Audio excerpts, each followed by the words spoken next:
William Milsap was about 7 years old when he and his family first moved into Haven House.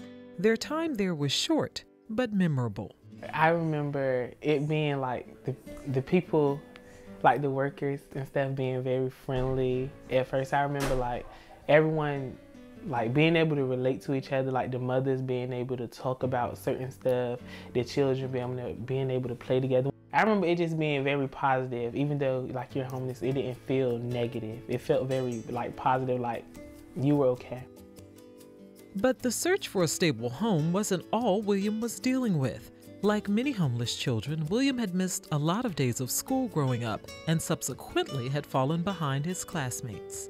What he really struggled with is being 2 years behind, the only kid in the classroom with facial hair. He hated that.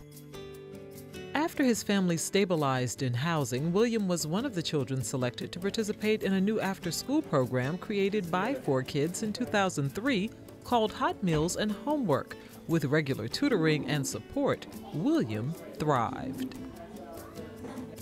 I went to Lafayette, Winona. I went there, and my counselor was saying, like, you are really, really doing good, like, and you are behind your peers. Would you like to be skipped up?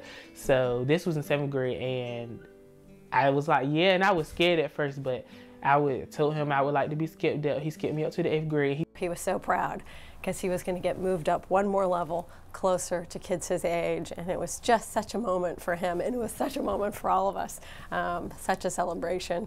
And we were so delighted, but not half as delighted as that young man, because he had really worked for it and he had earned it. Then, after 7 years of stability, William's family would suffer another financial setback and have to return to Haven House. William was now a teen and was devastated by the news. As a teenager, you're older, other people are looking at you, judging you. It's really, really embarrassing. So it's totally different, like, to not have anything. It's really different. As a child, you really don't notice how much you have or how much you don't have. But as a teenager, when you don't have anything, when you've seen all your furniture, everything be put outside, it's very, very, very embarrassing. I remember Miss Sharika had called me in her office, and she was just talking to me and my sister and my brother, telling us everything was going to be okay. And I just bust out crying because I just couldn't see it. I couldn't see that everything was going to be okay because it happened to us again. But ForKids moved the family out of the shelter to housing within weeks, and William's resilience carried him through. He was more determined than ever not to let the circumstance derail his goals.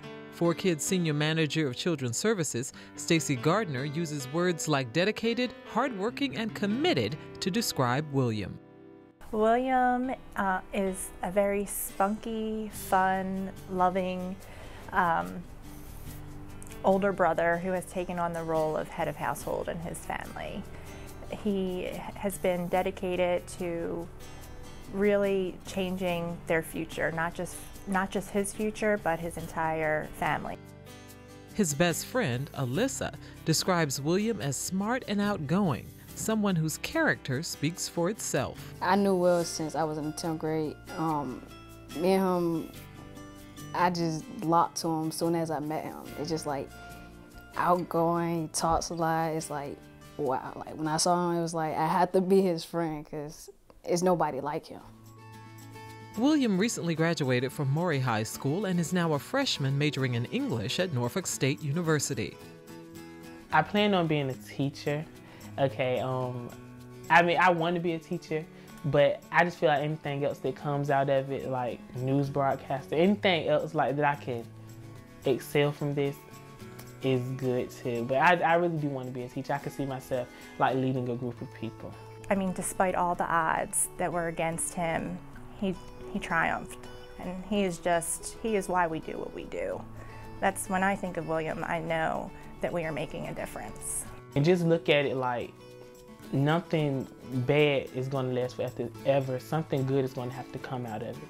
So that's just how I always look at everything. Like, I might be going through something bad right now, but it can't last forever. It's going to have to, something else is going to happen. So what goes up must come down. This year's Phoenix Award winner, William Milsap.